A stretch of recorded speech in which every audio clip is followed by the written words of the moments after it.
بسم اللہ الرحمن الرحیم۔ جب کوئی انسان استغفر اللہ کہتا ہے تو اس کے جواب میں اللہ کیا فرماتے ہیں؟ استغفر اللہ پڑھتے وقت بندے کے ساتھ کیا ہوتا ہے؟ کہیں آپ یہ غلطی تو نہیں کرتے؟ حضرت محمد صلی اللہ علیہ وآلہ وسلم نے فرمایا، فرمان مصطفیٰ صلی اللہ علیہ وآلہ وسلم ہے، خدا کی قسم میں دن میں 70 سے زیادہ مرتبہ اللہ سے استغفار کرتا ہوں اور اس کی بارگاہ میں توبہ کرتا ہوں۔ بہت سارے لوگوں کی زبان پر استغفر اللہ کے الفاظ ہوا کرتے ہیں۔ کوئی غلط بات ہوئی تو انہوں نے استغفر اللہ پڑھا تو لوگ استغفر اللہ کہنے کے عادی ہو جاتے ہیں۔ استغفر اللہ کا مطلب ہے کہ اللہ تو ہمیں بخش دے۔ صرف استغفر اللہ کہہ دینے سے آپ کی توبہ قبول نہیں ہوتی، کیونکہ استغفر اللہ عام طور سے جو لوگ بولتے ہیں وہ ان کی زبان پر رٹے ہوئے الفاظ ہیں، تو بس وہ استغفر اللہ ان کی عادت میں ہے، تو عادت میں ہونے کی وجہ سے اگر کوئی انسان استغفر اللہ بول رہا ہے تو اس سے اس گناہوں کی بخشش نہیں ہوگی۔ آپ صلی اللہ علیہ وآلہ وسلم نے فرمایا، گناہوں پر شرمندہ ہونا توبہ ہے، اور جب کوئی انسان اللہ کی بارگاہ میں توبہ کرتا ہے تو اللہ تعالیٰ 7ویں آسمان سے پہلے آسمان پر آ کر ایک خاص نگاہ ڈالتا ہے، ایک توجہ فرماتا ہے اور بندے سے کہتا ہے، میرے بندے آؤ، میں کب سے تیرے انتظار میں تھا، لوٹ آؤ اپنے رب کی مرضی کی طرف، لوٹ آؤ اپنے رب کی مغفرت کی طرف۔ ایک جگہ اللہ فرماتا ہے، اے لوگو ایسی جنت کی طرف دوڑو جس کی چوڑائی اور لمبائی آسمان و زمین کے برابر ہے، اور اپنے رب کی مغفرت کی طرف دوڑو۔ تو اس لیے جب کوئی بندہ اللہ تعالیٰ کے سامنے توبہ کرتا ہے یا استغفر اللہ پڑھتا ہے تو اللہ تعالیٰ 70 مرتبہ جواب میں اس کو لبیک کہتا ہے۔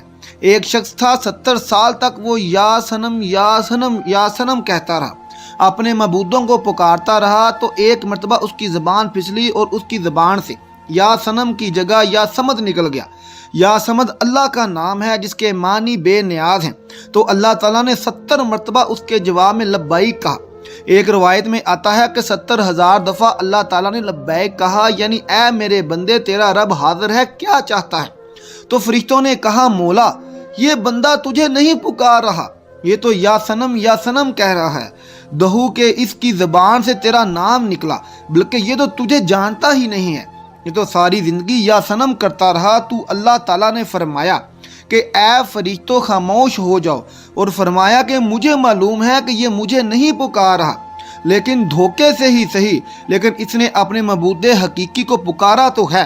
اگر میں نے بھی اس کے سوال پر اس کو جواب نہ دیا تو پھر مجھ میں اور ان میں کیا فرق رہے گا جس کو یہ 70 سال پکار رہا ہے؟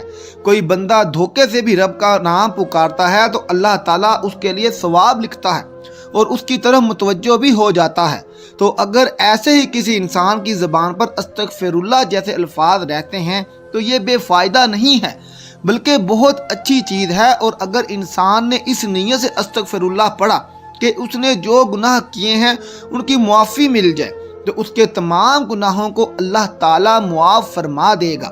جو استغفار کو لازم کر لے، اللہ پاک اس کی تمام مشکلوں میں آسانی، ہر غم سے آزادی، اور اسے وہاں سے روزی دے گا جہاں سے اس کا گمان بھی نہ ہوگا۔ استغفار سے دلوں کا زنگ دور ہوتا ہے۔ جب بندہ اپنے گناہوں سے توبہ کرتا ہے تو اللہ کریم لکھنے والے فرشتوں کو اس کے گناہ بھلا دیتا ہے، اس طرح اس کے اعضاء یعنی ہاتھ پاؤں کو بھی بھلا دیتا ہے اور زمین سے اس کے نشانات بھی مٹا دیتا ہے، یہاں تک کہ قیامت کے دن جب وہ اللہ پاک سے ملے گا تو اللہ پاک کی طرف اس کے گناہ پر کوئی گواہ نہ ہوگا۔ حضرت سیدنا حسن بصری رحمۃ اللہ علیہ کے پاس ایک شخص آیا اور اس نے خشک سالی کی شکایت کی۔ آپ رحمۃ اللہ علیہ نے اسے استغفار کرنے کا حکم دیا۔ دوسرا شخص آیا، اس نے تنگ دستی کی شکایت کی تو اسے بھی یہی حکم فرمایا۔ پھر تیسرا شخص آیا، اس نے اولاد نہ ہونے کی شکایت کی تو اسے بھی یہی فرمایا۔ پھر چوتھا شخص آیا، اس نے اپنی زمین کی پیداوار کم ہونے کی شکایت کی تو اس سے بھی یہی فرمایا۔ حضرت ربیع بن سبیع رحمۃ اللہ علیہ وہاں حاضر تھے۔ انہوں نے عرض کی، آپ کے پاس چند لوگ آئے اور انہوں نے مختلف حاجتیں پیش کیں، آپ نے سب کو ایک ہی جواب دیا کہ استغفار کرو۔ تو آپ رحمتullah علیہ نے ان کے سامنے یہ آیت پڑھی جن میں استغفار کو بارش، مال، اولاد اور بغات کے عطا ہونے کے سبب فرمایا گیا ہے۔ ترجمہ کنز الایمان۔ تو میں نے کہا اپنے رب سے معافی مانگو، بے شک وہ بڑا معاف فرمانے والا ہے۔ تم پر موسلا دار بارش بھیجے گا اور مال اور بیٹوں سے تمہاری مدد کرے گا، اور تمہارے لیے باغ بنا دے گا اور تمہارے لیے نہریں بنائے گا۔ بندہ کسی گناہ کو اللہ تعالیٰ کی نافرمانی جان کر اس کے کرنے پر شرمندہ ہوتے ہوئے رب سے معافی مانگے اور آئندہ کے لیے اس گناہ سے بچنے کا پکا ارادہ کرے اور اس گناہ کی تلافی کے لیے کوشش کرے۔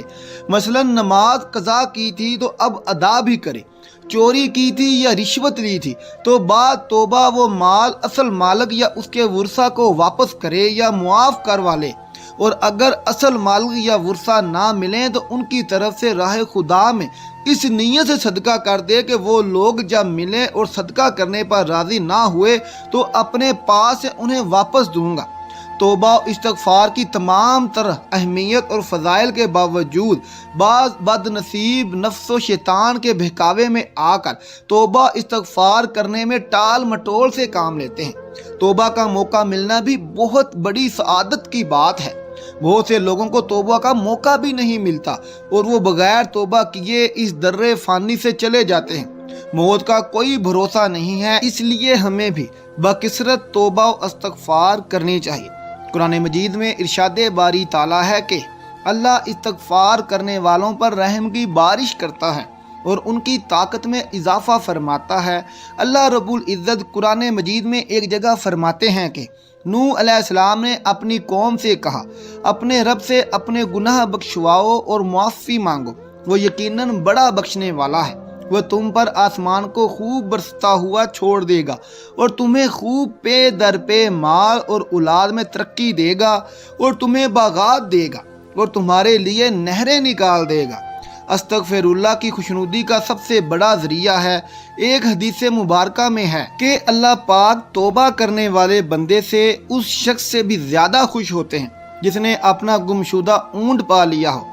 ہم لوگوں کو ہر وقت استغفر اللہ کہنے کی عادت ڈالنی چاہیے۔ اس کے علاوہ ہمیں چاہیے کہ ہم ہر وقت اللہ کا ذکر کریں۔ اللہ کی یاد سب سے بڑی چیز ہے۔ آپ صلی اللہ علیہ وآلہ وسلم نے فرمایا کہ اٹھتے بیٹھتے چلتے پھرتے اللہ کا ذکر کیا کرو۔ جو لوگ اللہ کا ذکر کرتے ہیں وہ زندہ ہیں، جو اللہ کا ذکر نہیں کرتے وہ مردہ ہیں، بلکہ مردار ہے۔ ہماری زبان ہر وقت اللہ کی یاد سے تر رہنی چاہیے، اور جب بندہ اللہ کا ذکر کرتا ہے تو شیطان چونکہ انسان کے دل پر اپنے پنجوں کو ہر وقت بٹھائے رکھتا ہے۔ جب بندہ اللہ کا ذکر کرتا ہے تو پھر وہ اپنے پنجوں کو ہٹا لیتا ہے، اور جب وہ بندہ ذکر کرنا بند کر دیتا ہے تو پھر اپنے پنجوں کو بندے کے دل میں رکھ لیتا ہے۔ تو اس لیے ہر وقت ہمیں اللہ کا ذکر کرنا چاہیے، درود پاک کی کثرت کرنا چاہیے، استغفر اللہ اور ہر ذکر کرنے والے الفاظ کو اپنی زبان پر رکھنا چاہیے۔ اللہ پاک سے دعا ہے کہ ہمیں گناہوں سے بچنے اور سچی توبہ کرنے کی توفیق عطا فرمائے، آمین ثم